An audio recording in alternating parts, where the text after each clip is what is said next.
Hari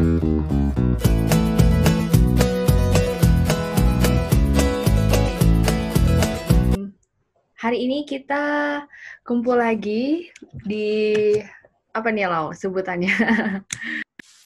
Ngopi, ngobrolin Mantap. perkara iman. Oke, kedengaran kan suaraku? Kedengeran? Kedengaran. Oke. Hari ini kita bersyukur kita boleh sama-sama ketemu lagi di virtual meeting ini lewat Zoom, lewat mungkin ada beberapa orang juga yang lewat YouTube. Dan hari ini kita akan sama-sama ngebahas soal apologetics for youth. Dan di sini pastinya udah ada pembicara yang udah tahu lah apa yang harus dibahas hari ini ya, gitu. Bersama dengan apa nih sebutannya, pendeta, hamba Tuhan, atau guru Injil atau evangelis. Kayaknya banyak banget ya sebutan dari gereja-gereja kayaknya. Tapi hari ini kita ditemani oleh Pak Joy Manik. Dan biarlah kita sama-sama bisa enjoy hari ini percakapan dan diskusi kita, bahkan nanti juga akan ada pemaparan materi dari Pak Joy, dan biarlah kita boleh enjoy dan kita boleh sekali lagi mengalami satu perjumpaan bersama dengan Kristus melalui perbincangan kita hari ini, seperti itu. Dan sebelum kita mulai jauh lebih dalam, kita buka dulu acara hari ini dalam doa. Saya mempersilakan Pak Timothy untuk bisa memimpin kita dalam doa. Oke, teman-teman sekalian, mari kita akan masuk dalam doa. Terima kasih ya Tuhan untuk sore hari ini. Terima kasih untuk kesempatan bagi kami bisa bersama-sama sekali lagi belajar, berbicara mengenai bagaimana kami bisa menjangkau anak-anak muda di Indonesia. Kami menyerahkan narasumber kami, Pak Joy Tobing, ke dalam tangan-Mu. Kami percaya Engkau yang memimpin, dia bisa datang, bisa bertemu dengan kami di tempat ini. Kau berkati dia, Kau bantu dia bisa share hal-hal yang bisa membangun rohanian kami ya Tuhan. Kami serahkan waktu yang ada dan setiap kami yang hadir di sini ke dalam tangan-Mu. Dalam nama Yesus kami bersyukur, kami berdoa. Amin. Amin. Oke. Nah, kalau orang-orang kan suka pada bilang nggak kenal maka nggak sayang gitu ya. Walaupun kadang udah kenalan tapi ya gitu deh. Iya. Nah, hari ini kita mungkin ada beberapa orang yang belum tahu juga nih tentang apa sih ngopi atau brown tea ini, dan termasuk juga siapa sih pembicara kita hari ini.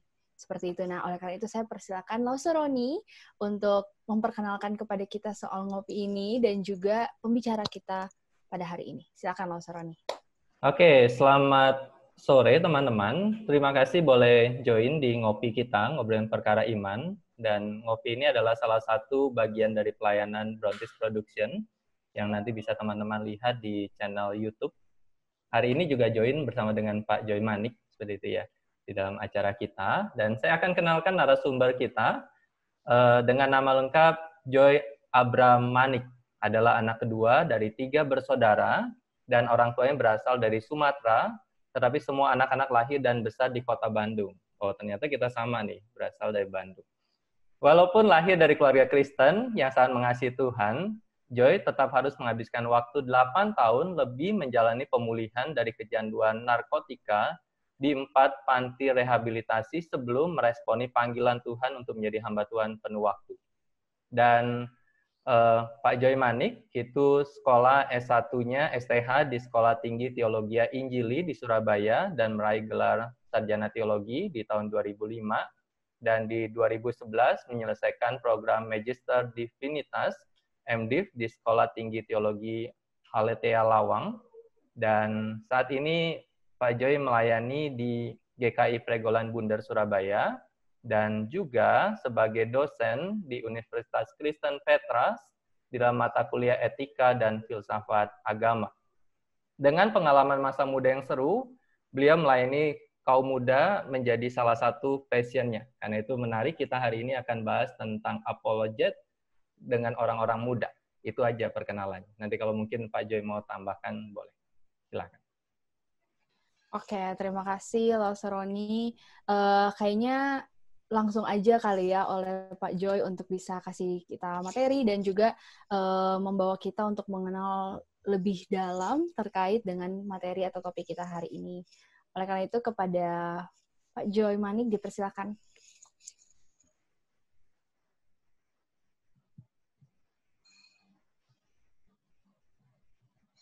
Oke, saya minta share screen ya. Terima kasih ya Jacqueline ya untuk pendahuluannya dan juga Pak Roni. Saya coba share screen saya. Oke, ini dia. Oke, sudah kelihatan ya? Sudah ya, oke.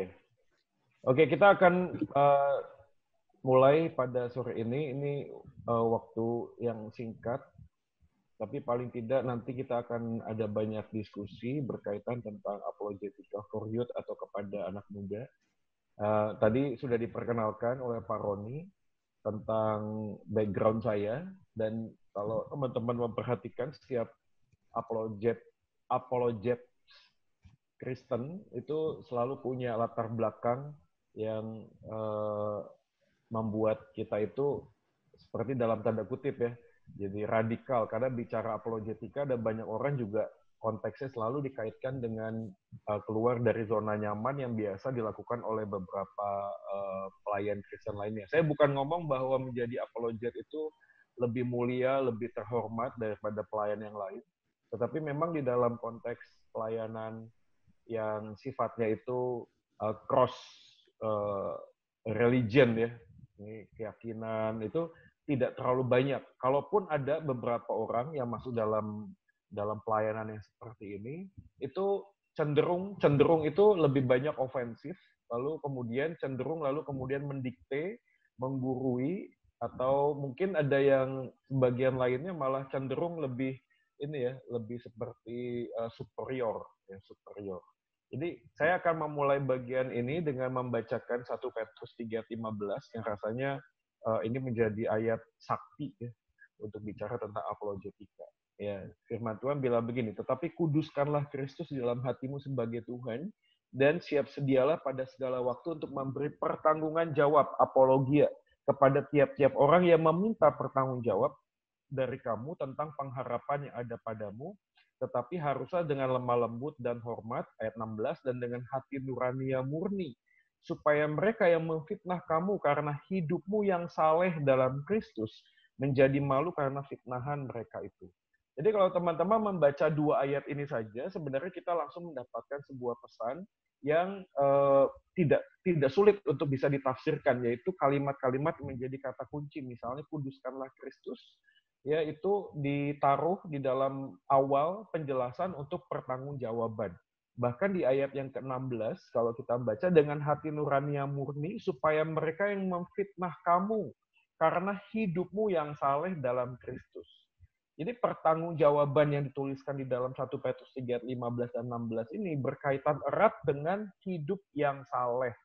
Jadi sekali lagi, saya mau mengawal ini dengan sebuah klarifikasi bahwa apologetika itu bukan hanya sekedar sebuah perkataan kalimat yang verbal diucapkan, tetapi juga berkaitan erat dengan kehidupan kita sebagai anak Tuhan, sebagai orang yang punya relasi di dalam Kristus. Maka saya terlalu amat percaya apologetika itu bukan sekedar bicara tentang agama atau keyakinan, tapi bicara tentang hati, tentang spiritualitas. Ya, maka saya akan memulainya dengan apa yang bukan apologetika untuk pemuda.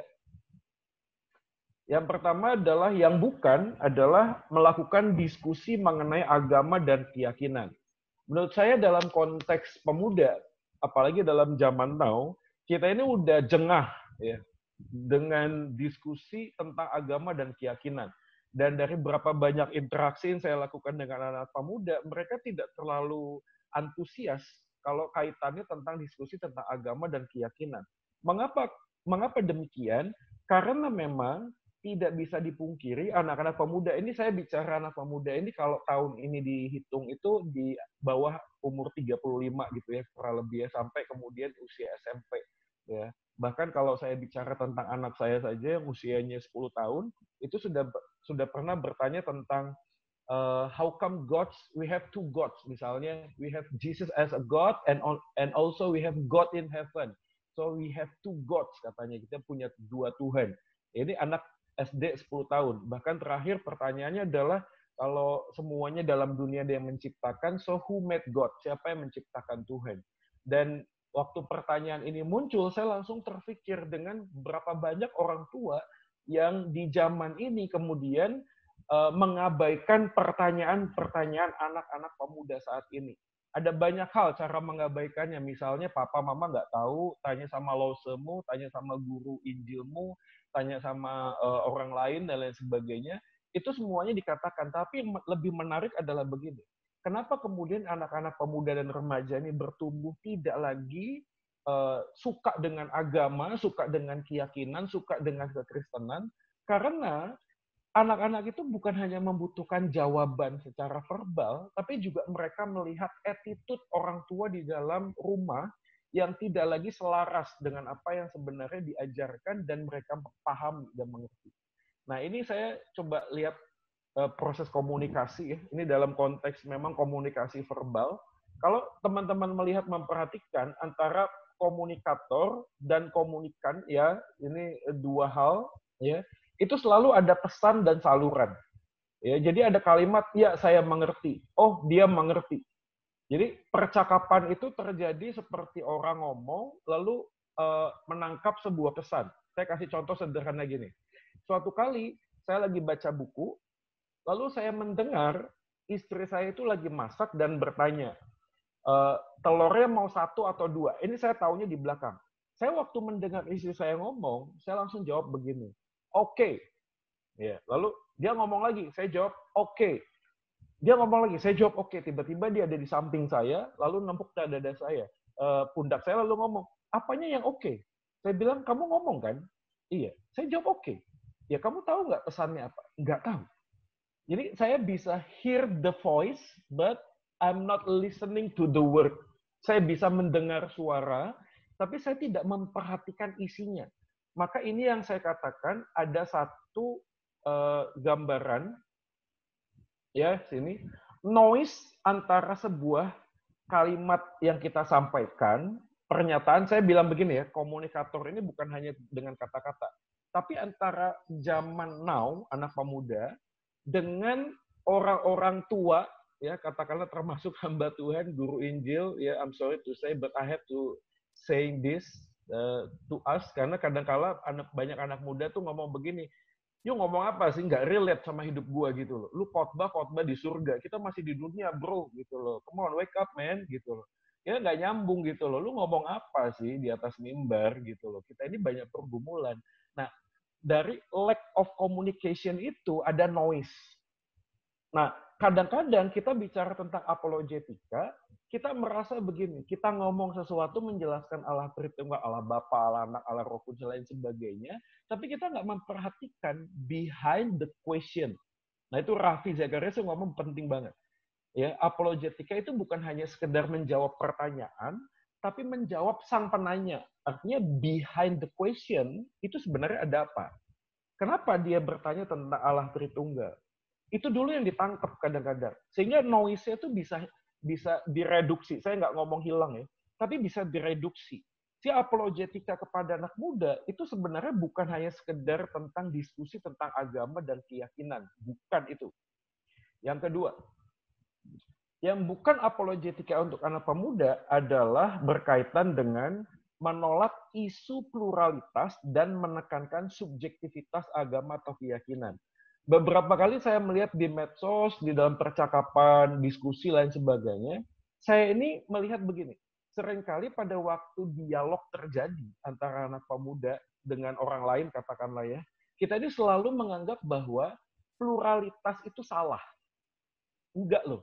Yang salah adalah pluralisme, yaitu ajaran-ajaran tertentu yang menekankan bahwa di dunia ini tidak ada yang mutlak. Di dunia ini semuanya relatif. Tetapi pluralitas, keperbedaan, itu adalah sesuatu isu yang positif harusnya. Seandainya kita melihatnya di dalam bingkai yang benar. Karena kita yakin bahwa di dalam dunia ini tidak ada sesuatu yang semuanya sama. Semuanya berbeda. Nah, pertanyaannya bagaimana kita mengungkap, melihat isu pluralitas itu? Apakah kita kemudian memberikan sebuah penekanan bahwa gini, Kristen itu satu-satunya agama yang paling benar. Kalau Anda bicara begitu dengan anak pemuda, saya yakin 1 Petrus 3:15 itu langsung terbantahkan. Kita langsung menyangkal 1 Petrus 3:15. Kenapa? Karena kita tidak melihat sebuah jembatan bahwa justru harusnya kita melihat keperbedaan itu di dalam bingkai yang benar, sehingga ini bukan sekedar tentang superioritas dan inferioritas. Nah, saya punya pengalaman yang saya pernah sampaikan juga di YouTube channel saya, ya. Teman-teman nanti bisa lihat promosi ya, maaf ya Pak Roni, YouTube channel saya. Nah, saya pernah melakukan sebuah kesalahan yang sama sebenarnya. Ya, waktu itu sebuah seminar ternyata ada yang datang orang yang non-Kristen. Lalu pada waktu istirahat, orang ini datang pada saya. Lalu ngomong begini, Bapak kok sombong sekali. Sombong Bapak ini. Memangnya Bapak rasa itu hanya Kristen yang bisa bawa orang ke surga? Walaupun dalam percakapan, ya teman-teman bisa perhatikan, walaupun dalam percakapan, saya kemudian bertanya kembali kepada Bapak itu. Loh, menurut Bapak kan keyakinannya beda dengan saya. Menurut Bapak, saya ini masuk surga nggak menurut keyakinan Bapak? Dia bilang tidak. Berarti kan satu sama. Menurut dia dengan keyakinannya saya masuk neraka, menurut saya dengan keyakinan saya, Bapak masuk neraka. Ya satu sama. Artinya agama dan keyakinan itu eksklusif kan di dalam dirinya sendiri. Tetapi pertanyaannya adalah, apakah karena eksklusif di dalam dirinya sendiri, kita tidak lagi inklusif di dalam penerimaan kepada orang lain? Jadi artinya begini, di dalam konteks apologetika untuk anak pemuda, kita perlu merangkul keperbedaan sebagai sebuah jembatan untuk berdiskusi tentang apa yang sebenarnya kita sedang bicarakan tentang agama atau keyakinan. Kenapa begitu? Ini dia. Di dunia anak pemuda zaman sekarang, ini saya dapatkan dari Barna atau dari, saya lupa ya. Intinya adalah informasinya kita dapatkan bahwa young internet user Instagram man demographic. Jadi kalau kita melihat di dalam skala demografi anak pemuda yang bermain Instagram, saya mau tanya sama anak-anak pemuda pada zaman hari ini. Apa yang Anda lihat di sana? Keberagaman.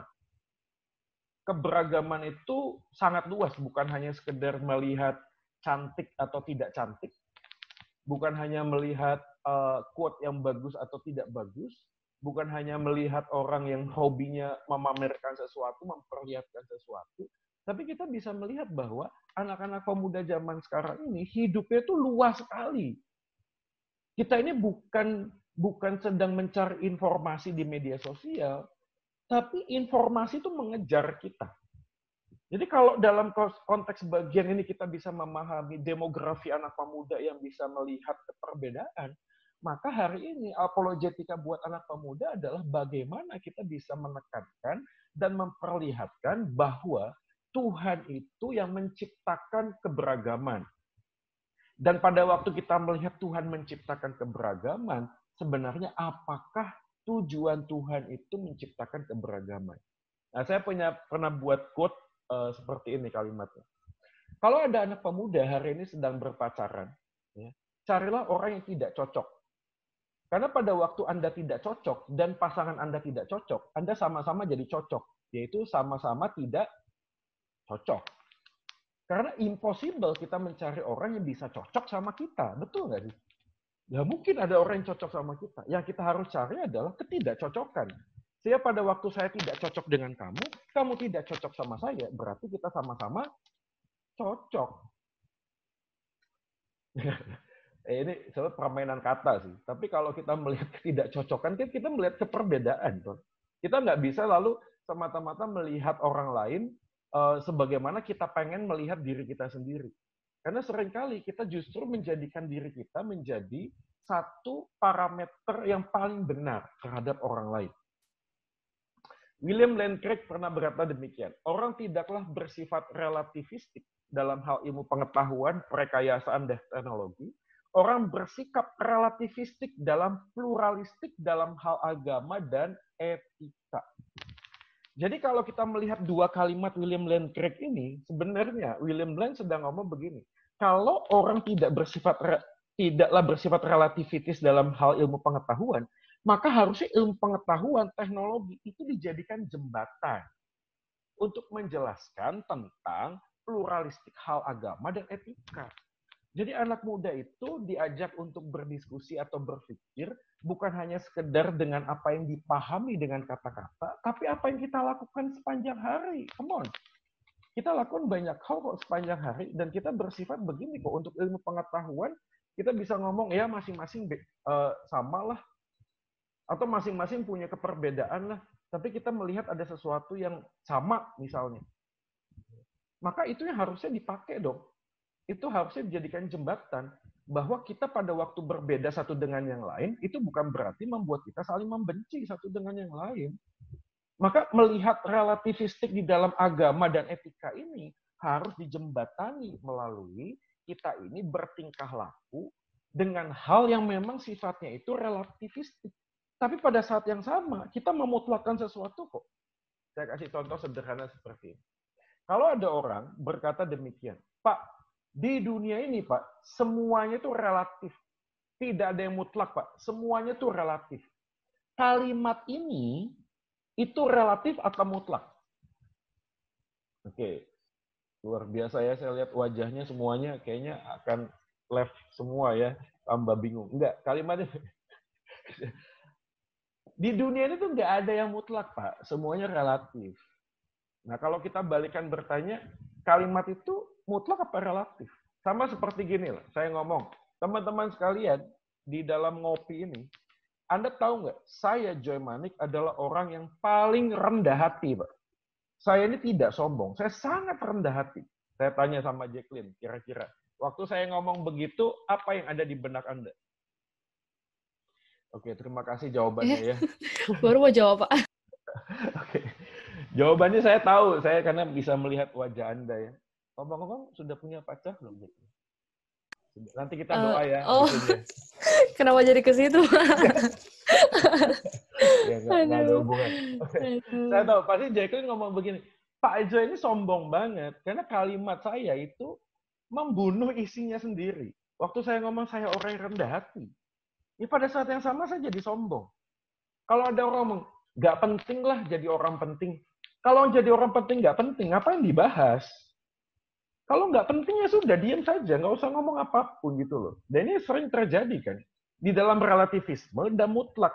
Kita ini seringkali kemudian mengabaikan relativitas, padahal sebenarnya relativitas itu menjadi kunci untuk bisa melihat apa yang mutlak di dalam dunia ini. Yang ketiga yang bukan apologetika untuk pemuda ialah bicara idealisme tapi mengabaikan realitas hidup. Nah, sekali lagi ini adalah poin yang penting karena seringkali waktu kita ngomong apologetika untuk pemuda, sekali lagi ya, saya bukan ngomong bahwa kita tidak perlu diskusi dengan anak-anak pemuda. Kenapa saya mengangkat ini? Karena poinnya bukan itu. Nanti kita akan lihat abis ini tentang definisinya. Kita bukan hanya sekedar tentang diskusi, walaupun diskusi itu memang dibutuhkan. Tapi kita harus perhatikan dulu gitu loh, apa yang menjadi main point kita. Karena seringkali ada banyak orang belajar apologetika untuk apa? Untuk dapetin ilmu sebisa mungkin, supaya bisa mematahkan segala macam argumentasi. Keliru gitu loh. Kalau motif utama kita belajar apologetika untuk pemuda adalah mencari ilmu. Wah, kalau ini jawab ini, saya jawab apa ya? Ini pertanyaan ini saya tahu nanti larinya kemana. Kalau dia tanya ini, gua tahu nih pasti ayat yang ini. Kalau tanya begini, bukan itu gitu loh. Motif utama kita belajar apologetika untuk pemuda adalah bagaimana kita bisa menyatakan akan kasih Tuhan. Nanti kita akan bicara habis ini. Nah, ini yang ketiga. Yang bukan apologetika untuk pemuda adalah bicara idealisme, tetapi mengabaikan realitas hidup. Jadi kalau kita bicara tentang apologetika, ada banyak orang bertanya. Pertanyaan yang terjadi di dalam apologetika, minimal paling tidak ada dua kemungkinan. Satu, memang membutuhkan argumentasi. Tapi yang kedua, isunya bukan argumentasi, isunya pastoral. Kenapa dia nanya, kenapa banyak penderitaan Pak dalam dunia ini? Kita perlu gali dulu, jangan-jangan begini, selama hidupnya dia menderita. Realitas hidup. Bagaimana saya bicara tentang Tuhan yang Maha Kasih kalau waktu kecil papa mama saya bercerai? Bagaimana saya ngomong tentang realitas kehadiran Tuhan dalam dunia kalau kenyataan hidup saya itu sangat ngeri gitu loh. Saya dibully, hidup saya ini tidak sempurna, saya tidak bisa menerima keberadaan diri saya. Kenapa saya berbeda dengan koko saya, dengan adik saya? Kenapa saya selalu dinilai orang lain itu jelek, bodoh, ya, mukanya kayak monster gitu. Ada apa gitu loh? Mana ada Tuhan? Jadi realitas hidup ini perlu untuk ditekankan, untuk dilihat tentang apologetika, bukan sekedar bicara tentang idealisme. Kita punya perasa posisi apologetics, kita punya apa namanya ortodoks apologetics, kita punya reform apologetics, kita punya apa namanya tradisional apologetics. Bukan bicara tentang hal itu, walaupun itu penting, tapi realitas hidup. Greg Russell dalam sebuah bukunya, ya ini bukunya tenar sekali ya, Struggle. Ya, ini bagus banget. Dia mengupas abis tentang kehidupan medsos dan yang menarik sebuah kalimat, even if you never tweet. Walaupun kamu tidak pernah men-tweet, tidak pernah posting, tidak pernah upload, tidak pernah komen apapun, kamu tetap ada di dalam dunia yang self-centered. Dan ini apa? Ini realitas hidup. Dan pada waktu kita bicara tentang anak pemuda, suka atau tidak suka, percaya atau tidak percaya, apa yang mereka sedang cari? Aktualisasi diri kan? Bagaimana dia bisa memahami siapa dirinya, bagaimana saya bisa eksis, gimana caranya nambah follower, kan gitu. Saya pernah melayani seorang anak pemuda, remaja misalnya, dia stres. Anda tahu masalahnya? Setiap kali upload foto di Instagram yang nge-like cuma 3, papi, mami, sama kokonya. Dan itu wow, I mean, ya itu struggling gitu loh. Kita ini bergumul, ya pergumulan anak-anak pemuda, remaja zaman now tuh ya ini gitu loh. Dan kita membutuhkan sebuah jembatan untuk menerima orang itu sebelum kita menyatakan akan kasih Tuhan. Fakta dan data. Ini singkat saja karena waktu ya. Jadi kalau teman-teman melihat dari semua jurnal disampaikan dalam fakta dan data ini, orang yang main media sosial di atas sampai usia 32 tahun memiliki resiko 2 kali lipat untuk mengalami keterkucilan sosial. Menarik sekali. Lagi-lagi tentang apa? Tentang penerimaan diri.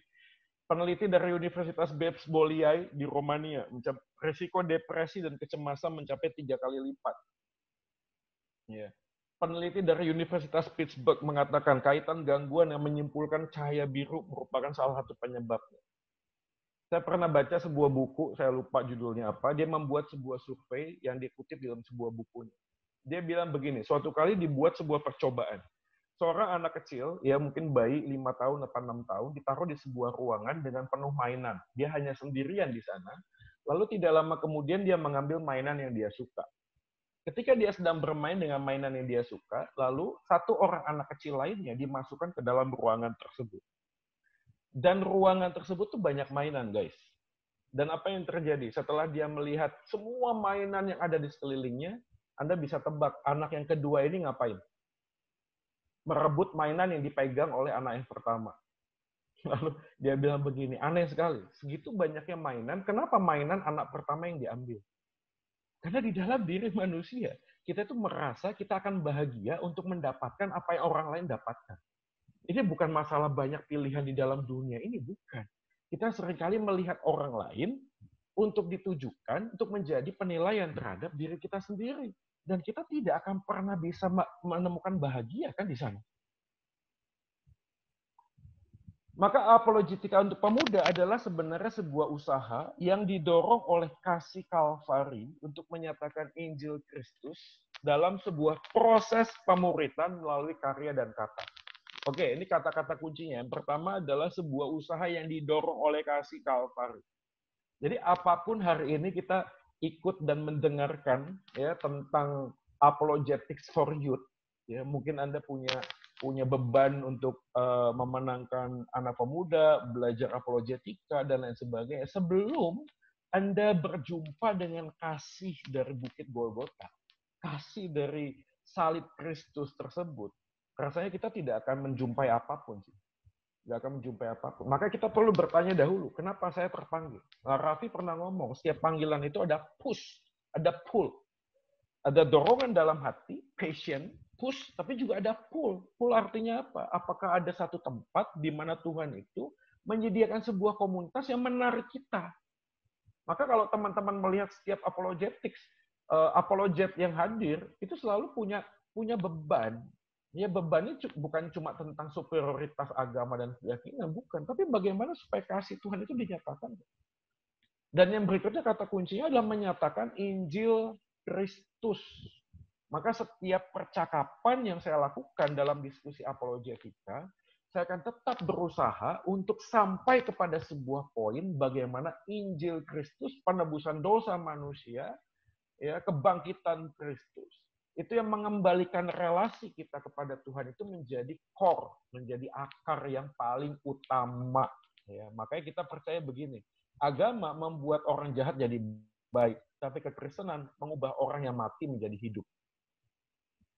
Dan yang ketiga adalah sebuah proses pemuridan melalui karya dan kata. Ini dia yang dikatakan oleh salah satu orang apologet yang saya kagumi yang baru saja meninggal dunia. Love is the greatest apologetics. Wow. Kasih. Atau apologetik yang terbesar.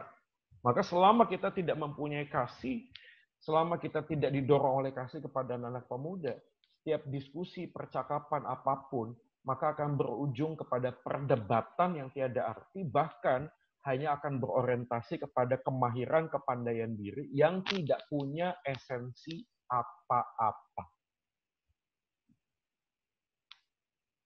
Ya, ini Kejadian pasal 3, kita akan lihat, mungkin teman-teman bisa baca sendiri, tetapi kalimat yang penting adalah waktu manusia jatuh ke dalam dosa, ada kata mengetahui dan kata pengertian dan tahu itu berganti-ganti dipakai untuk menjelaskan bahwa kejatuhan manusia dalam dosa itu berkaitan erat dengan isu kognitif. Maka terbukalah mata mereka berdua dan mereka tahu bahwa mereka telanjang. Pemahaman bagian tentang pengetahuan ini direspon oleh Tuhan tidak dengan ceramah apologetika, tidak dengan sebuah KKR, bukan dengan seminar, tapi sebuah inisiatif yang sangat luar biasa di ayat 21. Dan Tuhan Allah membuat pakaian, bahkan sebelumnya kalau kita membaca, Allah itu ngapain? Memanggil Adam, manusia, di manakah engkau? Dan saya rasa ini menjadi dorongan kita yang paling kuat ya, untuk melihat bahwa ketika manusia jatuh dalam dosa dan kehilangan pengertian pemahamannya tentang diri, tentang sesama sebagai manusia, Tuhan Allah itu justru menyatakan kasih. Bahkan di dalam Roma 12 ayat 1-2 dikatakan persembahkanlah tubuhmu jadi persembahan yang hidup. Baru dilanjutkan dengan janganlah kamu menjadi serupa, tetapi berubahlah oleh pembaharuan budimu. Jadi sekali lagi teman-teman sekalian, apologetika untuk pemuda itu berkaitan memang tidak bisa terelakkan dengan diskusi. Tapi apa yang lebih jauh dari sekedar kata-kata yang kita ucapkan adalah bagaimana kesalehan hidup. Relasi kita di dalam Kristus. Saya bukan ngomong kita harus sempurna dulu ya secara diri, bukan. Tetapi kita belajar untuk sadar bahwa kita ini adalah manusia yang terus disempurnakan. Jadi untuk apa berlaku sempurna di hadapan orang yang tidak sempurna? Karena orang yang tidak sempurna sebenarnya tidak bisa memberikan penilaian kesempurnaan kepada hidup manusia, siapapun dia. Maka pada waktu kita belajar kita ini tidak sempurna, kita justru menyatakan kesempurnaan Kristus, kesempurnaan kasih Tuhan. Oke, sebelum kita akan diskusi, ini beberapa hal yang penting sekali yang terjadi dalam dunia anak muda. Barna membuat sebuah survei, apakah dapat diterima jika seorang yang lahir dalam jenis kelamin tertentu lalu merasa berjenis kelamin lain? Perhatikan, engaged Christian menjawab itu luar biasa. 16% mengatakan definitely. Artinya kalau ditanyakan, apakah seseorang yang lahir sebagai pria lalu merasa dia adalah wanita, apakah itu bisa diterima? Orang yang Kristen menjawab yes. Dan, come on man, 16% is wow, incredible, luar biasa sih. Ini nilai luar biasa. 16% bisa jadi orang-orang di dalam gereja kita, men. Yang hari ini mengatakan bahwa orang kalau punya gender tertentu lalu pindah gender menjadi transgender, it's okay. It's okay, man. That's okay. Ya, even God love the homosexual. Oke, wait. Homoseksual tuh yang mana? Perilakunya atau pribadinya? Kita harus jelas dulu. Gereja itu memang mengasihi pribadinya, tetapi betul-betul tidak bisa menerima perbuatannya dong. Jadi kita harus jelas bahwa hukuman adalah bagian cara Tuhan menyatakan kasih. Jangan semua dipukul, wah kalau misalnya dihukum berarti Tuhan nggak kasih. Enggak. Tuhan karena sayang justru kita itu didisiplin. Berikutnya, ini salah satu penyanyi terkenal ya. Siapa namanya? Rhoma Irama ya, luar biasa. Bukan ya. Bruno Mars. Oke. Ya, ini lagunya bagus. Saya juga download ini di iTunes ya. Ya, pada waktu tidak ada siapa-siapa saya dengar, wow, luar biasa loh. Coba lihat teksnya. Ya, nggak pernah jelas apakah mereka ini ada suami istri, nggak jelas. Coba lihat, perhatikan teksnya. Ya, so baby, let's just turn down the lights and close the door, man. Ya. Versace on the floor, take it off for me. I unzip the bag to watch it fall while I kiss your neck and shoulder. Wow. Dan kalimat-kalimat yang seperti ini di setiap lagu ada, dan itu memberikan sebuah semangat bahwa oke, you punya pacar, ya, tidak ada status relasi yang jelas apapun, nggak apa-apa, you boleh kissing kok, you boleh hugging, lu boleh lakukan apapun, lu lakukan seks, tunggu, sorry, mati lampu, lu boleh lakukan apapun juga kok. Jadi apa yang sebenarnya dibalik sebuah lagu? Selalu ada worldview. Selalu ada sebuah budaya yang sebenarnya ingin ditawarkan kepada anak-anak pemuda zaman ini. Ini Joker, oke? Filmnya bagus sekali, luar biasa. Tapi coba perhatikan alur dari kisahnya. Pada waktu selesai nonton Joker, banyak anak pemuda mengatakan it's okay to be a Joker. Gak apa-apa jadi Joker. Kenapa? Karena Joker adalah perwujudan pemberontakan. Kenapa? Dia dibully duluan kok. Masa nggak boleh? Saya ini menyatakan diri saya. Hah? Nggak boleh. Orang itu jahat sama saya. Come on, man. Orang itu jahat sama saya. Dan saya waktu nonton film Joker, saya menginterpretasikan itu kepada apa? Kepada hidup saya. Kenapa saya jadi pecandu narkoba pada waktu itu? Karena saya dibandingin sama koko saya tidak terima gitu loh. Saya perlu eksis. Dan caranya gimana? Jadi orang jahat sekaligus gitu loh. Karena pada waktu saya jadi orang jahat, orang bisa lihat saya. Papa mama saya bisa lihat saya. Dan I'm so proud of it. Saya sangat bangga dengan itu. Kalau koko saya ada masalah di Bandung, tahu nggak dia ngapain? Dia telepon saya. Film Cars, episode pertama. Kalau Anda menonton film ini, bagus nggak? Bagus. Coba perhatikan final filmnya. Ya, ini balapannya. Ini McQueen, lalu ada Dinoco sama yang jahat lah, yang hijau ya. Lupa saya. Kalau Anda perhatikan filmnya, luar biasa nggak? Bagus banget nggak? Bagus. Saya nonton bagus. Pada waktu si Dinoco-nya itu yang biru ya, ditabrak sama yang jahat, yang hijau. Lalu keluar lab kan, si McQueen harusnya jadi nomor 1. Tapi begitu belum masuk garis finish, dia ngapain? Dia ngerem, men. Lalu dia ngapain? Membiarkan yang jahat menang. McQueen ngapain? Mundur. Ngapain dia? Ngedorong Dinoco yang sudah overlap, udah nggak bisa jalan, didorong, masuk, wah, crowd-nya luar biasa, tepuk tangan, bagus nggak? Bagus, tapi coba perhatikan apa yang didesain oleh film ini. Setiap kali McQueen akan bertanding, apa yang dilakukan?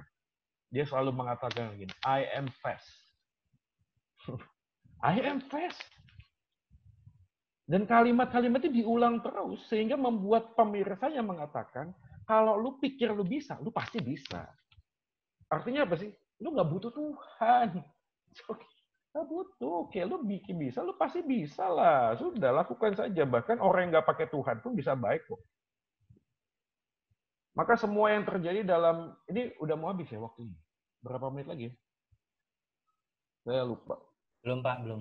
Kan 1 jam. Belum ya? Oh, tapi materinya 20 menit aja kan? Saya cuma siapin 20 menit. Oke, nanti habisnya kita diskusi ya. Oke, lebih baik, lebih banyak diskusi.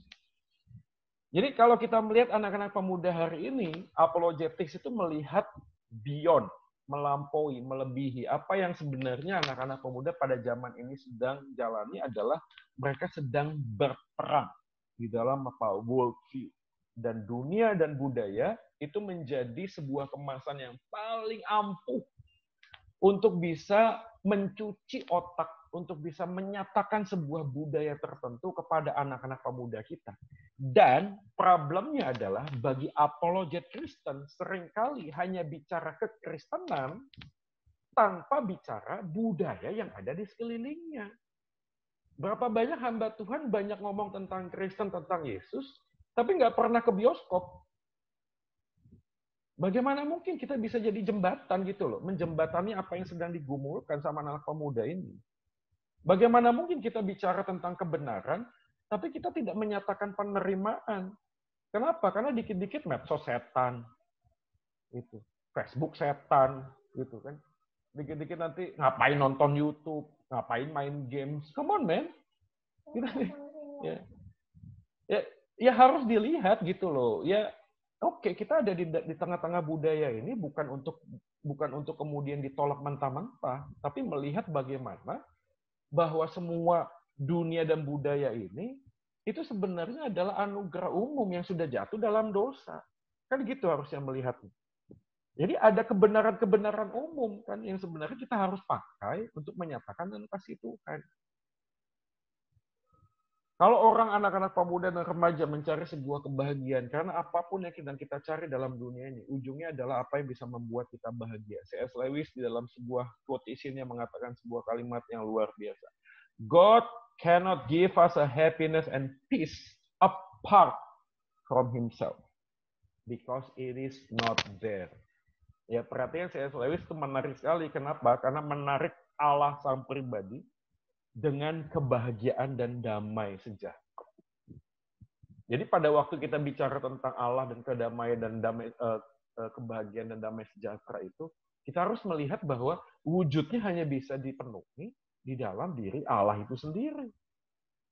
Selama kita tidak bisa melihat bahwa Allah lah yang menjadi sumber pemberi sukacita, nggak akan pernah bisa mendapatkan kebahagiaan. Dan tugas seorang apologet kepada anak pemuda adalah menyatakan akan kebahagiaan dan sukacita yang kita jalani dulu di dalam Tuhan gitu loh. Jadi kalau gini loh, kalau ngobrol sama anak pemuda lalu bawaannya ngamuk-ngamuk, marah-marah gitu ya. Ya, impresinya apa sih gitu loh? Apa yang kita harapkan kepada pendengarnya? Enggak. Tapi kalau kita bicara tentang Tuhan yang memberikan kepada kita happiness and peace, come on, man.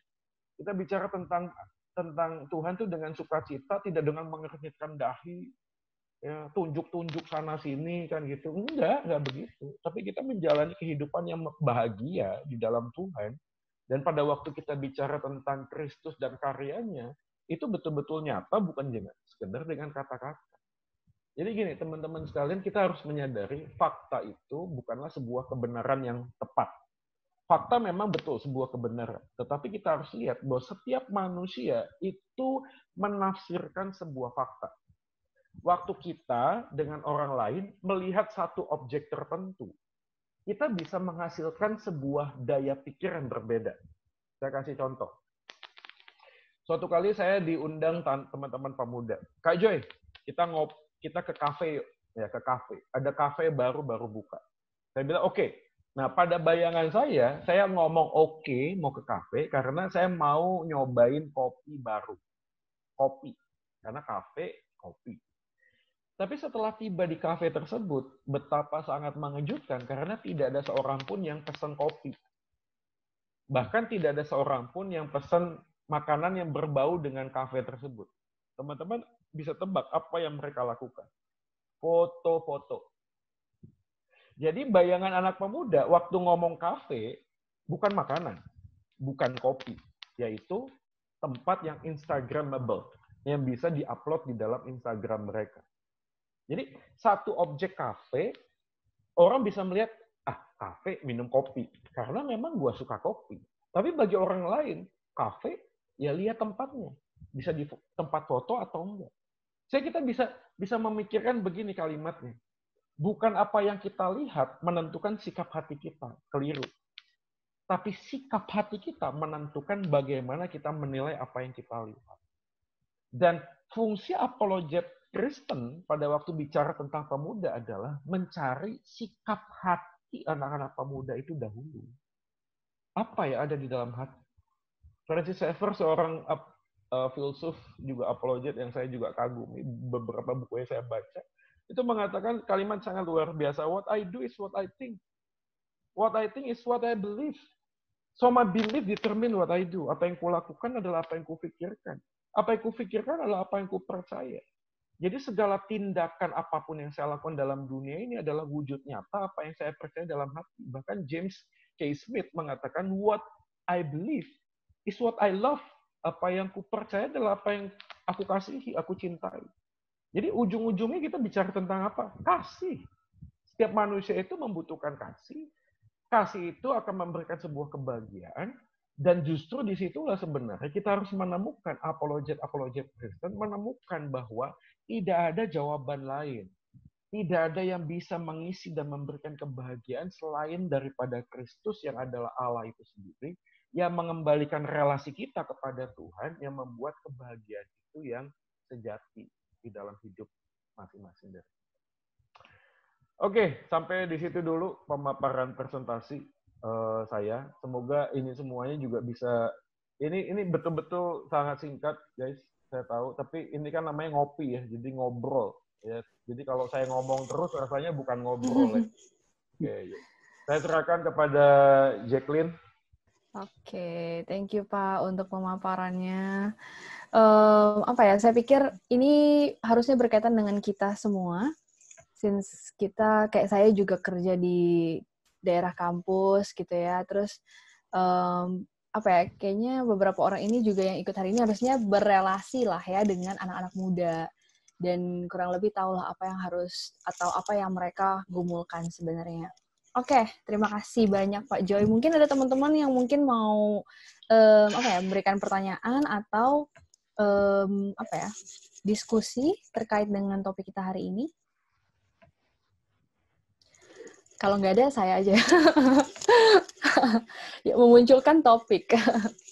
Oke, jadi siapa nih? Oke, di chat ada deh. Oh, dari Pak Timothy. Oke, dari chat dulu aja ya, Pak Joy. Jadi dari Pak Timothy ada bilang dalam pelayanan di kampus selama ini, kan tadi Bapak juga kerja di kampus gitu ya. Isu apa sih yang sedang hits di kalangan anak muda? Oke, isu apa yang sedang hits? Jadi gini, saya di kampus itu kan dosen filsafat agama. Jadi memang ada sebuah, ya ini kan namanya dalam konteks kuliah ya, jadi memang ada materi yang disampaikan. Tapi lagi-lagi begini sih, saya mencoba untuk memastikan dan selalu mengingatkan kepada diri saya bahwa orang-orang yang di depan saya adalah orang yang dikasih oleh Kristus. Mereka tidak hanya membutuhkan sebuah edukasi tentang pendidikan kognitif, tapi juga mereka bisa diterima. Nah itu poinnya sebenarnya. Jadi kalau pertanyaannya adalah, isu apa yang sedang in atau hit sebenarnya tidak jauh dari yang dulu pernah kita alami, yaitu penerimaan diri. Ya, bagaimana melihat identitas hidup mereka di dalam menjalani hidup, ya. Apalagi dalam usia-usia di kampus kan mereka berubah ya, dari hidup yang begitu sangat tertata kan, jam masuk, jam pulang, kalau misalnya nilainya merah bisa dipanggil, begitu masuk dalam kampus kan lu bisa ambil berapa SKS, ya mau titip absen juga bisa kalau lu pinter sih, tapi kalau kelas saya nggak akan bisa sih, maaf. Udah tersistem ya. Ya, atau misalnya mau hangout, mau apa, that's all yours gitu loh. Semuanya kalian bisa decide. Nah, dalam konteks bagian itu juga mereka mencoba untuk menemukan siapa diri mereka semakin jelas. Apalagi beberapa anak pemuda, ya minta maaf misalnya ya, kasus-kasus yang sering terjadi di kelas itu adalah mereka yang suka caper. Dan saya yakin di setiap kelas ada. Ya. Lalu kerjaannya tuh tidur, kalau nggak iseng, ngusilin, dan lain sebagainya. Saya biasanya, karena saya punya prinsip sebegitu ya, biasanya saya akan panggil mereka itu untuk jadi wakil, jadi ketua kelas, jadi pokoknya apapun yang sifatnya itu bisa interaksi secara pribadi dengan saya. Nah, ini memang strategi. Ya. Dan saya justru menemukan orang-orang yang seperti ini itu punya sebuah kesamaan. Dan percaya atau tidak, kesamaannya adalah mereka punya masalah dengan hubungan relasi dengan orang tua. Yeah. Dan itu rasanya kalau ditanya tentang isu yang terjadi di kampus, ya tidak berubah begitu. Selalu mereka akan mencari, makanya gini, begitu saya bicara tentang topik agama, ya, perbedaan agama-agama, Buddha apa, Hindu apa, Kristen apa, Islam apa. Yang saya menjadi penekanan adalah bukan hanya sekedar doktrinnya, tapi implikasi terhadap doktrin tersebut. Contoh misalnya, saya pernah mengajarkan sebuah topik dengan Buddhism. teman-teman kita, saudara kita yang menganut kepercayaan Buddhism, ya, itu sangat rajin sekali untuk menekankan tentang bagaimana bisa mengalahkan keinginan diri. Karena bagi mereka, problematika hidup manusia itu diawali dengan hidup manusia yang punya keinginan.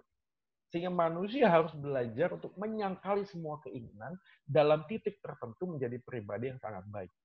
Nah, salah satu ritual yang dilakukan oleh teman-teman saudara kita adalah ngondro. Nanti bisa cek di Google ya. Jadi ngondro itu sebuah ritual, itu dari bow down, lalu berdiri lagi, ya, bow down lagi, berdiri lagi. Ya, ini lagi-lagi saya harus promosi. Bisa cek di YouTube channel saya, itu saya jelaskan salah satunya ya. Nah, pada waktu saya cerita tentang itu, ada satu mahasiswi itu mengangkat tangan dan berkata, Pak, saya pernah lakukan itu 10.000 kali. 10.000 kali. Come on, man, I'm shocked gitu loh. Tapi saya pura-pura jaim aja ya. Saya enggak sih. Kan dosen. Dosen. Oh ya, saya bilang, gimana caranya? Setiap hari, Pak, 3-4 jam, Pak. Ya, dihitung, 3-4 jam, every day. Ya, luar biasa. Lalu saya tanya, apa motifnya, tujuannya apa? Nah, bagi dia adalah, begitu melakukan itu, dia mencoba untuk menahan emosi. Konsisten, belajar sabar, melatih diri. Ya. Dan saya tanya, setelah 10.000, apa yang terjadi pada hidupmu? Nah, ini pertanyaan yang tidak langsung terjawab sama dia. Dia butuh beberapa waktu sambil dia ngomong dengan perlahan. Perhatiin ya. Saya mengalami perubahan hidup. Perhatiin ya, kenapa ngomongnya perlahan? Karena dia tahu pada waktu dia melakukan sesuatu yang baik dan dia hidupnya berubah dengan kekuatannya, pada saat yang sama dia bisa jadi orang yang jahat. Loh, kok bisa begitu? Kok bisa begitu? Karena dia merasa begini, wah, kok aku merasa sombong ya? Aku bisa ya? Aku bisa ya? Ini implikasi praktis sekali. Jadi dalam dialog itu saya bertanya, kamu nggak takut ya? Ketika kamu mengatakan hal demikian, kamu jadi malah tidak bisa menguasai dirimu. Sulit loh ditanya begitu. Dia mau ngomong apa? Dia mau ngomong, enggak Pak, saya nggak berubah. Ya nggak bisa juga, bohong. Kamu mau ngomong, saya udah berubah Pak. Loh, berarti dengan usahamu kau bisa berubah. Maksudmu apa? Kamu lebih baik dari orang lain. Serba sulit. Dan yang menariknya adalah, di dalam conversation itu, dia tanya balik sama saya. Loh, kalau Kristen bagaimana Pak? Saya jawab begini. Kalau you lihat orang Kristen baik, maaf, itu bukan karena dia bisa baik, tapi karena Tuhan membuat dia jadi baik. Maka manusia di dalam iman Kristen nggak bisa ngomong gini, lu baik ya, gua baik ya, lihat, gua kan bisa. Enggak. Kalau kamu lihat aku baik, itu bukan aku yang baik, tapi aku dibuat baik, dimampukan. Sehingga pujian itu bukan kepada saya pujiannya kepada Tuhan. Karena dia yang membuat saya jadi baik. Bukan karena kekuatan saya. Jadi lagi-lagi implikasi praktis dari sebuah pelajaran itu membuat sebuah conversation. Dan menariknya luar biasanya begini, setiap kali saya selesai kuliah, berkali-kali saya itu dicegat sama mahasiswa. Dan teman-teman believe it or not, tahu nggak, yang cegat saya adalah orang, yang maaf ya, bukan yang cupu, yang suka baca, enggak. Justru orang-orang yang dalam tanda kutip ya, di dalam kampus itu adalah orang yang selengehan. Tapi mereka interesting dengan sesuatu. Dan pertanyaannya selalu agak sama, mirip-mirip. Pertanyaannya apa? Pak, maaf, tolong kasih tahu sama saya. Jadi Tuhan itu agamanya apa, Pak? Kalau Tuhan itu agamanya Kristen, saya mau tanya lagi, Protestan apa karismatik, Pak? Denominasi apa ya? Jadi isunya seperti itu sih, dan itu ya kan, pertanyaan penanya itu jauh lebih penting ya, jiwa itu jauh lebih penting daripada sebuah pertanyaan, tapi isunya tetap kepada penerimaan diri, identitas diri, yang bagi anak-anak pemuda itu jadi pergumulan.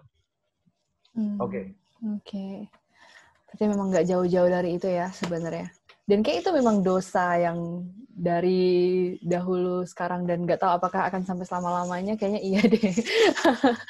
Cuman menarik sih kalau misalnya ini saya langsung aja ya nyambung-nyambung soalnya.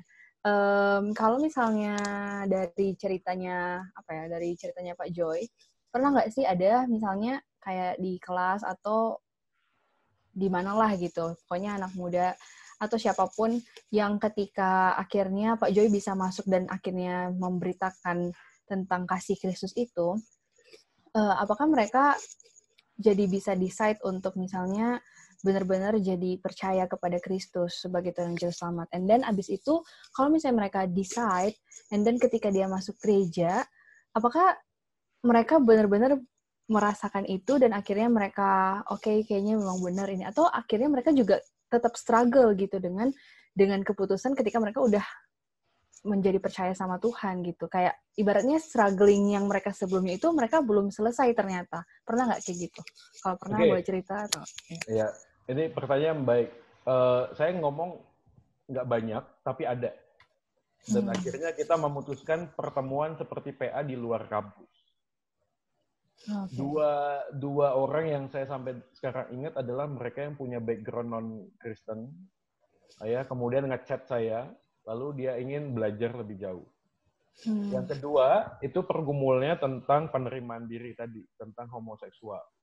Jadi dia mengaku seorang gay, aktif, ya, dan dia bergumul dengan hal itu, dan dia kemudian bertanya, kenapa Tuhan menciptakan saya seperti ini?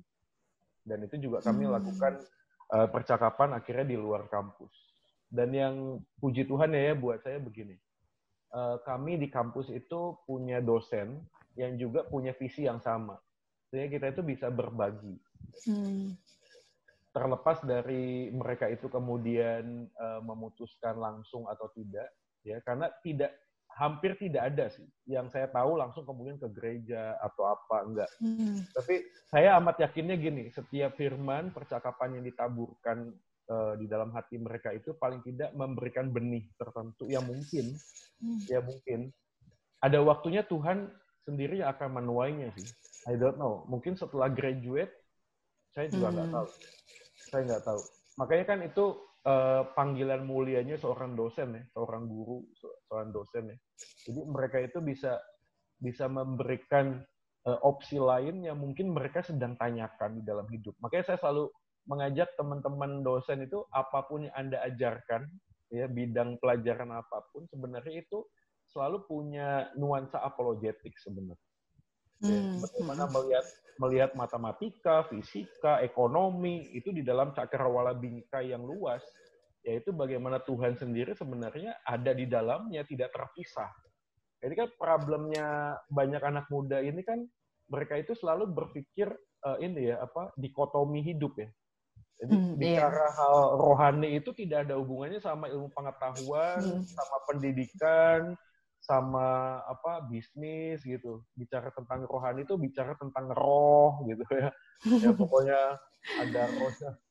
Itu kadang-kadang itu membuat anak muda tuh harus berpikir ulang. Maksudnya, come on, masa kita kayak gini lah misalnya. Kita ini sakit misalnya, terus ke dokter. Lalu dokter bilang gini, kamu harus saya operasi badannya. Lalu pada waktu kita tahu dokter ini tuh gini, dia sekolah dokter aja enggak gitu loh. Lalu belajar itu otodidak. Ya, I'm sorry to say misalnya. Lalu dokter ini itu mau membedah tubuh saya. Pertanyaannya gini, apakah kita dengan mudah ngomong, oke silakan bedahlah tubuh saya? Kan enggak kan? Kita kan berpikir ulang gitu loh. Jangan sampai kita waktu bertanya, dari 100 pasien yang dia bedah, 120 mati. Nah, yang 20 siapa ya? So, kan nggak mungkin. Tapi pada waktu kita ngomong tentang hal spiritual, hal keagamaan, kita tuh rasanya dimatikan gitu loh kognitifnya. Itu aneh sekali menurut saya. Padahal mereka itu sedang membedah rohani kita loh. Membuat pemikiran-pemikiran tertentu yang mungkin membuat kita tuh jadi galau gitu loh, jadi bingung gitu. Dan itu tidak membuat kita berpikir dengan rasio, kan aneh gitu sebenarnya. Jadi sebenarnya kita waktu bicara tentang hal-hal keyakinan, agama lain sebagainya, iman itu kan ada notisia, asensia, fiducia ya tahu ya. Jadi notisia pikiran, ya asensia hati persetujuan, lalu fiducia adalah kehendak. Jadi, apa yang kita tahu itu menjadi bagian utama sebelum kita setujui lalu kita yakini gitu. Jadi kalau ditanya ada nggak beberapa orang, ada. Tapi kalau ditanya apakah itu dalam tanda kutip berhasil sampai ke gereja, lalu apa, saya nggak tahu. Dan menurut saya sih, saya juga nggak perlu tahu ya. Kadang-kadang kan Tuhan menyembunyikan buah-buah itu supaya kita sadar bahwa kita ini hanyalah alat. Kita bukan. Kita ini dipanggil bukan untuk mempertobatkan orang, tapi membagikan firman kan. Yang membuat orang itu bisa menerima Tuhan itu ya sebenarnya ya cuma Roh Kudus aja sih. Ya, bagian saya cuma itu saja. Tapi ada beberapa kali ada ngechat, WA, bertanya, lalu kita ketemu di luar, pertemuan beberapa kali untuk melihat bagian. Okay. Tapi kalau teman saya ada sih. Jadi ada teman saya itu dari non, sekarang sudah Kristen, dan sekarang sudah dibaptis, sudah bergereja. Ya, ada. Oke. Iya. Kayaknya memang apa ya, kita juga perlu ekstra untuk membimbing mereka kali ya ketika apalagi ada hal-hal yang mungkin berat, tidak semudah itu untuk untuk dilalui. Kayaknya memang perlu untuk terus dibimbing juga sih orang seperti ini. Thank you, Pak. Kalau dari teman-teman yang lain ada yang mau bertanya atau mungkin menanggapi dari diskusi? Baru 2 pertanyaan sih. Oh, ini ada. Oh, oke.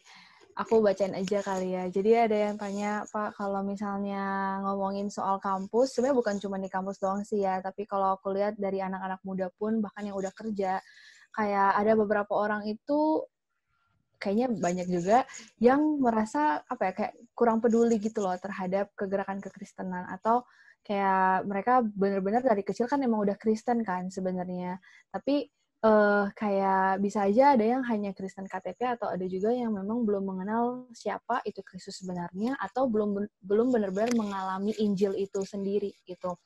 Nah, gimana sih menurut Bapak kira-kira caranya kita untuk reach out ke orang-orang yang kayak mungkin apatis gitu kali ya, atau kayak nggak begitu interested untuk ngomongin soal faith atau kerohanian mereka lebih dalam gitu?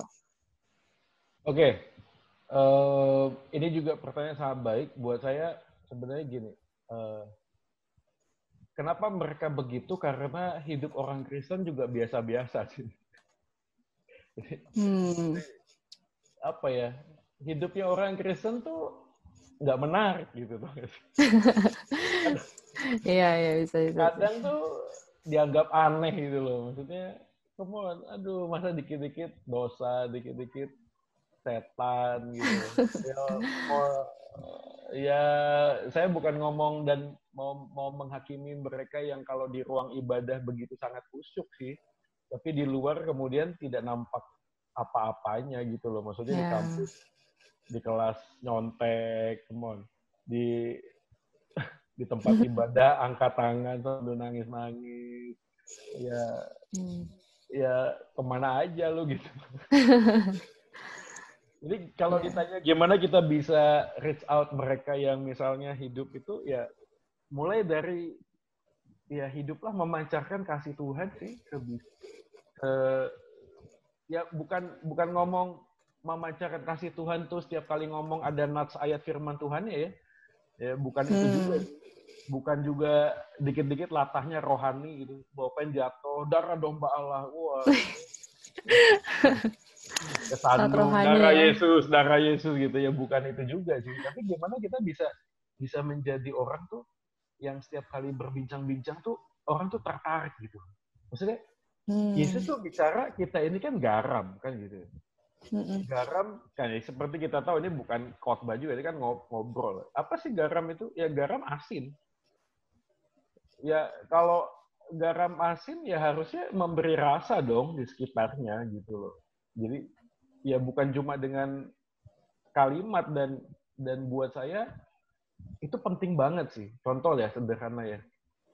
Di rumah saya ini di komplek perumahan suatu kali kan banjir terus. Lalu perumahan ini mau di paving block jalan gangnya. Jadi sekitar ada 40-50 rumah lah di jalannya. Mau di paving ditinggiin. Nah, kita tuh rapat warga. Nah, saya ikut rapat 1 deadlock. Ya. Semua orang ngomong, wah pokoknya ada yang mau, ada yang nggak mau. Kan nggak mungkin. Itu kan satu jalan dipakai rame-rame. Ya masa mungkin rumah saya nggak mau. Terus maksudnya apa? Yang lain di paving, rumahmu nggak. Jadi lewat jenglong gitu. Kan rapat 2 deadlock, rapat 3, wah itu sampai ngamuk-ngamuk. Ada satu orang itu nunjuk-nunjuk, ini pasti nih bapak ini tuh kontraktornya kenalannya dapat cuan ini. Terus saya lihat, wah ini kayaknya saya harus ngomong deh. Ya saya angkat suara. Maaf Bapak Ibu sekalian, begini. Di dalam keyakinan kepercayaan saya diajarkan oleh yang namanya Tuhan Yesus. Dia adalah Tuhan, lalu mau meninggalkan kemuliaannya, itu jadi manusia, bahkan jadi hamba. Ya, lalu dia mati. Ini di depan rapat loh ya. Lalu saya diajarkan bahwa sebenarnya pola hidup kita tuh ya seperti Tuhan ini. Tidak menempatkan kepentingan kita menjadi yang utama, tapi menempatkan kepentingan orang lain. Teman-teman percaya atau tidak, 2 bulan kemudian jalan dipaving. Dan tidak lama setelah jalan dipaving, 3 orang warga itu datang ke rumah kita. Tebak apa yang mereka lakukan? Dia bilang begini, Pak, kami mau Bapak jadi RT kami. Boleh nggak, Pak? Wih. Iya, tanya istri saya. Dia datang begini. Dan waktu percakapan itu selesai, saya melihatnya apa sih? Saya melihatnya bukan saya yang baik, bukan. Itu saya bersyukur. Maksudnya, kebenaran firman itu bukan cuma untuk saya kok. Itu bisa diaplikasikan dalam hidup. Betul nggak sih? Kalau Tuhan Yesus saja tidak menempatkan kepentingan dia menjadi yang utama, bahkan mau rela jadi manusia, masa kita yang manusia ini tidak mau menempatkan kepentingan orang lain sih? Dan bagi saya yang dibutuhkan oleh orang-orang di dunia ini adalah hal yang seperti itu kan. Sekali lagi, ini kan bukan cuma sekedar dengan kata-kata, tapi juga dengan karya. Makanya kenapa ya kita kok nggak bisa reach out gitu loh sama orang-orang yang lain. Maka problemnya bukan di orang lain, problemnya di diri kita. Ada sesuatu yang salah dengan hidup kita dan relasi kita dengan Tuhan, entah apapun itu namanya ya. Misalnya contoh, ada banyak orang itu sangat luar biasa ikut dalam grup baca Alkitab. Perhatiin, saya bukan ngomong itu tidak baik, sangat baik. Tapi kalau kita mau bertanya, kenapa kita baca Alkitab? Apakah Tuhan minta kita baca Alkitab Kejadian sampai Wahyu, sampai Katam 2 kali, 3 kali baru bisa masuk surga? Enggak kan? Kita membaca itu bukan untuk mengetahui, tapi memahami. Dan harapannya pada waktu memahami, kita belajar untuk dimampukan melakukannya kan? Tapi wujud nyata terhadap relasi kita dengan Tuhan itu tidak teraplikasi dengan baik. Maaf ya, jangankan untuk orang lain deh. Kita ngomong dalam keluarga aja. Nah, saya kan tadi udah dibilangin Pak Roni di depan. Kenapa saya jadi Mami saya ini majelis gereja loh. Kurang apa di dalam rumah? Setiap pagi itu ya, doa mami saya itu setengah jam. Bahkan ketika mami saya berdoa, anak-anaknya lagi ada di sana, saya itu bisa ke dapur main-main. Kan mami saya kusuk ya, tutup mata gitu. Oh, saya pergi main-main, nanti udah mau amin, saya datang ke depan mami saya lagi gitu. Amin. Karena buat saya, ngapain sih doa lama-lama gitu loh? Apa sih yang mau dilakuin dengan doa lama-lama? Hidup saya nggak berubah kok, mau doa lama, mau doa singkat, ya gini-gini aja gitu loh.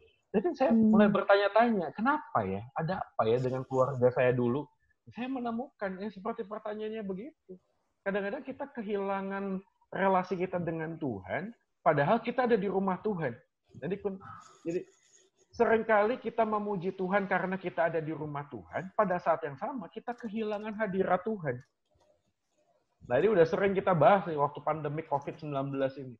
Ada banyak anak pemuda tanya, Kak gimana ya caranya merasakan kehadiran Tuhan walaupun dengan live streaming? Itu jadi evaluasi. Karena pertanyaannya begini, apakah kehadiran Tuhan itu ditentukan dengan gedung? Dengan musik band? Dengan WL, kan gitu. Harusnya dimanapun kita bisa ibadah kok.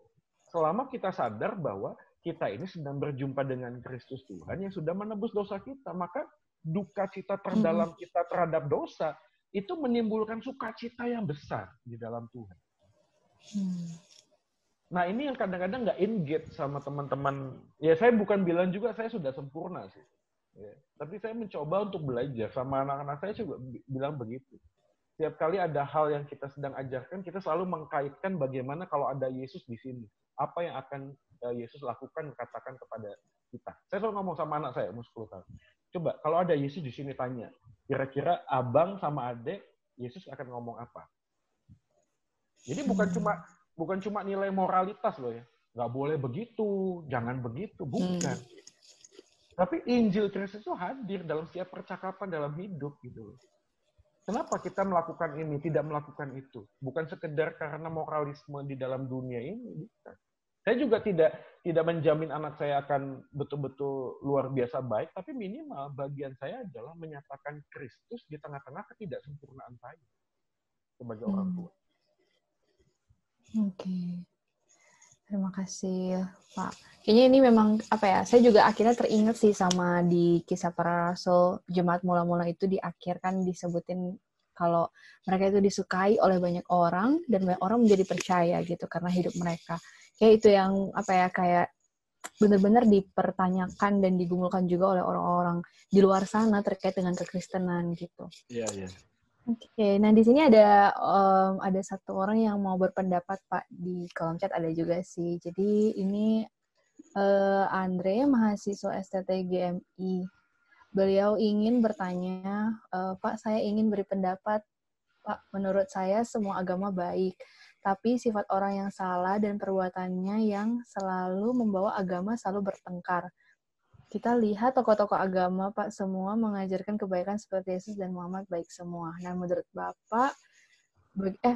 Bapak gimana dengan pendapat itu? Ya, gitu. Oke, ini juga kalimat baik.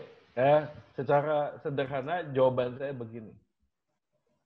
Agama itu secara permukaan, superficial, itu sama, mengajarkan kebaikan.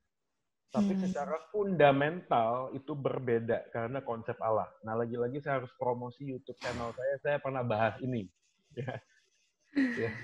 Karena apapun agama Anda akan bicara tentang Allah itu maha kasih, maha pengampun, maha baik, maha adil, semua akan bicara begitu. Tapi pertanyaannya begini, apakah kebaikan itu bisa dinilai dari tindakan yang dilakukan? Apakah kebaikan itu bisa dinilai dari tindakan yang kelihatan yang dilakukan? Jawabannya tidak. Kenapa? Karena kebaikan hanya bisa dinilai dari motivasi orang melakukan kebaikan. Ya, saya pernah diskusi sama teman saya yang non-Kristen, ya, yang agamanya itu. Ya, saya ngomong begini sama bapak ini, Pak, maaf, seandainya saya ini berbuat baik dengan sebuah maksud supaya saya bisa diterima oleh Tuhan di surga, menurut bapak itu baik nggak? Dia bilang, oh baik. Kalau gitu begini Pak, saya mau baik sama Bapak, tapi saya berharap setelah saya baik sama Bapak harus tolong saya ya. Kira-kira apa yang menjadi pemikiran Bapak? Loh, sampean kok ngono? Ya kalau baik itu ya sudah, ojo minta pamrih. Saya bilang betul Pak. Betul. Karena kebaikan yang berorientasi pada keuntungan diri sendiri, itu jahat Pak namanya Pak. Lalu Bapak ini berpikir, maksudnya sampean apa? Begini, kalau kita ini, saya bukan ngomong apapun ya agamanya ya, tapi kalau kita berpikir, saya harus jadi baik dalam dunia ini, supaya nanti saya itu diterima oleh Tuhan di surga. Pertanyaan saya, waktu kamu lakukan baik sama orang, kamu tulus nggak sih menolong orang itu? Atau kalau saya tanya begini, seandainya tidak ada surga dan neraka gitu, kamu masih mau berbuat baik kan? Kalau memang mau berbuat kebaikan, motifnya apa? Tujuannya apa? Tujuannya apa? Saya mau tanya. Karena pasti harus ada tujuan gitu. Maka buat saya belajar, iya ya. Maka waktu orang Kristen atau iman Kristen mengajarkan bahwa Yesus sudah mati menebus dosa manusia, Efesus 2:8 dan 9, itu bukan karena perbuatanmu. Sebenarnya itu menjawab pertanyaan yang paling besar di dalam diri manusia. Bahwa kita nggak bisa dong membeli surga. Surga itu bisa diberikan. Jadi perbuatan baik kita itu bukan untuk mendapatkan sesuatu, tapi karena sudah mendapatkan segala sesuatu, yaitu surga itu yang paling utama. Maka saya berbuat baik karena saya mengucap syukur kepada Tuhan yang sudah memberikan kepada saya hal yang sangat luar biasa begitu, bukan karena kebaikan saya. Jadi poinnya tuh ada di dalam kaitannya apa motif. Makanya setiap kali kita bicara tentang agama-agama yang sangat berbeda, nanti ujung-ujungnya pasti akan ketemu. bagaimana konsep tentang Tuhan itu terimplikasi dengan cara kita hidup dan menghidupi apa yang kita percayai. Nah, poin-poin yang tadi disampaikan tentang semua agama mengajarkan kebaikan, betul. Cuma pertanyaannya apakah kebaikan itu bisa dinilai dengan sebuah tindakan? Ya rasanya ya nggak bisa sih. Misalnya contoh begini misalnya, saya punya rumah. Suatu kali ada orang ketok pintu rumah saya. Dua-duanya persis bersamaan lagi ngetok pintu. Ini ilustrasi ya, perumpamaan. Lalu saya lihat. Nah, begitu saya lihat, yang satu pakai jas. Kelihatannya rapi sekali. Ya, keluar dari mobil. Yang satu biasa-biasa, sendal jepit, celana pendek, pakai kaos. Nah, ini menjadi pertanyaan. Kira-kira siapakah yang saya akan suruh masuk ke dalam rumah saya? Nah, jadi kalau saya pakai ini di kampus, biasanya semua orang pada ngomong, "Oh, pakai jas." Loh, kalau yang pakai jas berarti saya membuka pintu rumah saya itu ditentukan dari orang yang mengetuk pintu. Loh, yang punya rumah siapa? Orang yang ngetuk pintu apa saya? Enggak dong, saya dong. Lalu mahasiswa tanya, maksud Bapak apa? Orang yang akan saya ajak masuk rumah saya adalah bukan orang yang berpakaian bagus dan rapi, bukan. Tapi siapa yang saya kenal. Begitu saya buka pintu, orang yang pakai celana sendal jepit, celana pendek, saya kenal, saya langsung angkat tangan. "Halo bro, masuk dong." Gitu. Tapi orang yang pakai jas, mobilnya bagus, saya tanya dulu, "Maaf, cari siapa?" Kan begitu. Iya. Nggak tiba-tiba saya buka pintunya dong, ya enggak lah. Jadi, itu menjadi sebuah analogi yang sangat sederhana. Surga itu punya siapa? Kan gitu. Kalau surga itu punyanya Tuhan, masa yang menentukan perbuatan baik kita? Nggak make sense gitu loh, nggak make sense. Kalau saya yang menentukan dengan perbuatan baik saya, ya sudah, Tuhan nggak usah jadi Tuhan. Kita lomba-lomba aja, siapa yang paling baik bisa masuk surga. Tapi sekali lagi ya, semua yang saya jelaskan ini bukan berarti di setiap agama itu tidak ada kebenaran umum. Ada, misalnya Dalai Lama pernah ngomong begini, kebahagiaan kita yang sejati adalah bagaimana kita bisa membuat orang lain bahagia. Betul nggak itu? Betul. Nggak salah itu betul. Itu tapi kebenaran umum. Harusnya dilihat melampaui itu. Nah sekarang kalau orang lain bahagia, saya bahagia, terus mau apa? Kan begitu. Makanya Raffi itu bagus sekali kan, dia membuat 4 hal basic. Ya. Oh ya. Itu dari mana asal usul kita, arti hidup kita, mengapa kita berbuat baik, dan kemana kita pergi. Nah 4 jawaban ini harus dijawab secara konsisten. Dan yang luar biasanya adalah makna hidup dan kenapa kita buat baik, morality dan meaning of life, itu ditentukan dari yang awal, dari mana kita berada. Dan kemana kita akan pergi. Dan setiap agama harus menjawab bagian ini. Sedikit lagi ya, saya jawab ini penting. Saya pernah ada di India 2 minggu. Belajar di RZIM. Nah, pada waktu kita mendarat di Chennai, tempat kelahiran Raffi, di tempat bandara, ini internasional bandara loh. Begitu keluar, saya kaget sekali karena saya menyaksikan banyak sekali burung gagak yang sepengetahuan saya hanya ada di tempat-tempat yang angker. Burung gagak kalau yang hitam, ya bunyinya kok gitu. Lalu saya merasa itu biasa saja. Tapi setelah saya sampai di mes, tempat asrama, itu juga di tengah kota. Hal yang serupa tuh ada lagi. Membuat saya penasaran. Nah, saya waktu ada kesempatan, saya tanya sama orang Hindu yang ada di sana. "Pak, kenapa ya sejak saya mendarat sampai sekarang saat ini, ada burung gagak, Pak, di mana-mana?" Nah, jawabannya kita bisa tebak. Jawabannya adalah, kita percaya bahwa di dalam keyakinan kami, orang yang hidupnya paling jahat, nanti akan lahir kembali, reinkarnasi, tubuhnya itu menjadi burung. Tapi jiwanya jiwa manusia, karena Hindu kan percaya jiwa itu kekal, beda sama Buddha. Ada rebirth, ada reinkarnasi. Itu kan beda, walaupun mekanismenya kurang lebih sama, dilahirkan kembali. Ya. Lalu pada saat itu, saya sempat berpikir, sampai saya googling loh, maksud saya begini, kalau seandainya manusia, begitu dia jahat, lalu jadi burung, pertanyaannya, apakah burung juga punya kesempatan jadi manusia kembali? Loh iya toh? Maka burung harus bisa berpikir, wah saya harus berbuat baik sama burung lain, supaya saya nanti lahir kembali jadi manusia. Sulit sekali untuk bisa dipahami. Tapi paling tidak itu mendorong orang-orang Hindu untuk hidup lebih baik. Supaya apa? Supaya hidupnya tidak jadi seperti burung. Jadi motifnya artinya apa? Ya apa yang dipahami ya sudah gitu. Apa yang dipahami, makanya salah satu kesulitan teman-teman saudara kita di India untuk bertumbuh adalah mereka percaya pada kasta kan, Sudra, Brahma gitu kan. Jadi orang yang sudah dilahirkan di dalam kasta yang rendah, yang nggak punya kemungkinan untuk naik ke atas. Jadi mereka tidak pernah bisa punya mimpi apapun untuk hidup menjadi lebih baik. Oke deh. Oke, terima kasih Pak Joy. Ini Lo Saroni ada satu pertanyaan lagi, masih bisa atau gimana Lo? Boleh singkat aja mungkin Pak Joy jawabnya. Oke. Ini, seberapa penting seorang hamba Tuhan bercerita kelemahan, kekurangannya pada pemuda untuk memenangkan orang-orang muda? Oke, saya singkat saja ya. Yang pertama begini, sebenarnya kita bukan memamerkan kelemahan kita.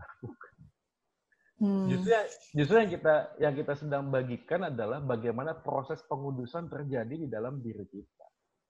Makanya bingkai frame itu konteksnya harus jelas. Kita bukan mengumbar dosa ya. Maksudnya ada beberapa camp dulu ya yang sejati itu. Ya siapa sejati gitu ya.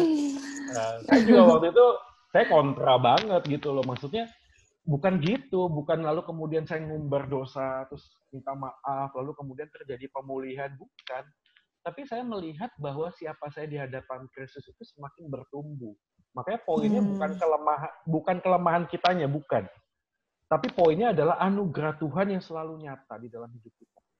Maka saya punya quote-nya gini. Pada waktu kita gagal, kasih Tuhan itu tidak pernah berkurang. Tapi pada waktu kita berhasil, kasih Tuhan nggak pernah bertambah. Itu namanya anugerah Tuhan yang dinyatakan waktu kita salah, waktu kita gagal, dia tidak membuang kita. Dia memberikan kita kesempatan. Tapi jangan sampai kita pada waktu kita berhasil, kita merasa Tuhan semakin mencintai kita. Enggak juga sih.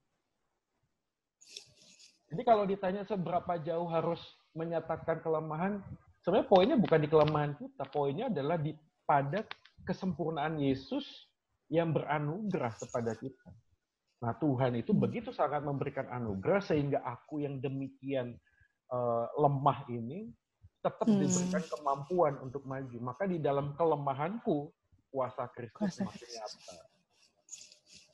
Oke, begitu kurang lebih jawaban. Oke, mantap. Terima kasih Pak Joy. Mungkin karena ini kita sudah di bagian akhir, Pak Joy mungkin mau memberikan satu kesimpulan dari diskusi kita hari ini. Ya, oke. Kesimpulan saya akan mengutip perkataan Yesus ketika ditanya manakah hukum yang utama dan terutama, dan Yesus menjawab, kasihilah Tuhan Allahmu dengan segenap hatimu, akal budimu, dengan seluruh jiwa ragamu, dan kasihilah sesama manusia seperti dirimu sendiri. Dan saya yakin sekali bahwa Yesus mengajarkan kasih itu bukan berorientasi pada diri, tapi berorientasi pada Kristus. Karena setiap kali kita hidup di dalam kasih Tuhan, seringkali kita juga bisa tidak diterima oleh orang lain. Karena panggilan kita bukan untuk disukai oleh orang banyak, tapi untuk mengasihi orang yang mungkin tidak suka juga kepada kita. Ya, termasuk mereka yang agama-agamanya mungkin berbeda dan seringkali juga nyinyir atau apa. Ya, memang kita bukan dipanggil untuk disukai oleh banyak orang, bukan. Panggilan kita adalah untuk mengasihi mereka yang bahkan mungkin tidak suka dengan kita. Apologet Kristen for youth, ya, especially adalah show your life in God's hand, di dalam kasih anugerah Tuhan Yesus dinyatakan, garam dan terang. Itu adalah apologetika yang paling terkemuka dan paling dahsyat bisa mengubahkan hati manusia. Kurang lebih demikian, terima kasih untuk Pak Roni dan teman-teman yang sudah Yes, memberi kesempatan. thank you Pak Joy. Ya teman-teman boleh kasih reaction dong ya, supaya kalau di seminar kan kita bisa ini ya kayak secara langsung gitu ya, bisa mendengar tepuk tangan dan sebagainya. Kalau ini kan nggak bisa ya. Aduh, oke. Terima kasih sekali lagi Pak Joy untuk Thank you. sharingnya. Semoga kita bisa ketemu di dunia nyata. Iya, siapa tahu aku ke Surabaya kan, ke UKP. Iya. Petra kan ya? Petra di GKI Pregolan Bunder. Saya juga GKI melayani juga. GKI Pregolan Bunder. Iya. Oh, oke. Thank you, Pak. Thank you, Kenneth. Thank you. Lasaroni? Iya, dari tadi Pak Joy menginformasikan linknya, channelnya, jadi saya pasang di sini. Wah, Nah, teman-teman ini adalah channelnya Pak Joy, bisa melihat dan men-subscribe. Subscribe. Mantap Pak Joy. Ya, jadi banyak ulasan-ulasan yang sangat-sangat menarik di channelnya Pak Joy. Tadi ada beberapa ya? Bisa Ya, langsung betul. aja. Thank you, Pak Roni. Sama-sama, Pak. Oke, Jack. Oke, nah karena udah selesai untuk perbincangan kita hari ini, teman-teman boleh, kalau misalnya tadi mungkin ada sempat ke toilet dulu gitu ya, sampai nggak mengikuti, boleh lihat di YouTube channelnya Lasaroni di apa Lasa? Broadcast Production. Oke, bisa lihat di sana lagi atau nanti bisa share juga ke teman-teman yang lain supaya mereka juga boleh menyaksikan obrolan kita yang sangat seru hari ini dan tetap bisa mengasihi dan reach out teman-teman kita di luar sana. Seperti itu, teman-teman. Oke, ya kita sudah berapa lama ya? 1,5 jam kurang lebih kita ngobrol-ngobrol. Dan saat ini kita mau tutup acara ngopi kita hari ini. Saya persilakan Lasaroni untuk tutup kita dalam doa. Oke, kita akan berdoa. Tuhan Yesus, hanya karena anugerah dan kasih daripada Engkau sendiri yang membuat kami bisa hidup dan membuat kami bisa menjadi kesaksian hidup. Dan kami bersyukur untuk Pak Joy Manik yang boleh men-sharingkan tentang bagaimana panggilan kami dan bagaimana peran kami di tangan Tuhan untuk menjadi alat Tuhan. Kami menyerahkan setiap kami dan kami menyerahkan juga untuk Pak Joy di dalam pelayanan di Universitas Kristen Petra maupun di GKI Pregolan Bunder. Tuhan juga yang memberkati. Terima kasih Bapak, dalam nama Tuhan Yesus kami berdoa. Amin. Amin. Halo rekan-rekan semua, terima kasih sudah menonton video ini. Jangan lupa untuk subscribe, like, dan share. Tuhan Yesus memberkati.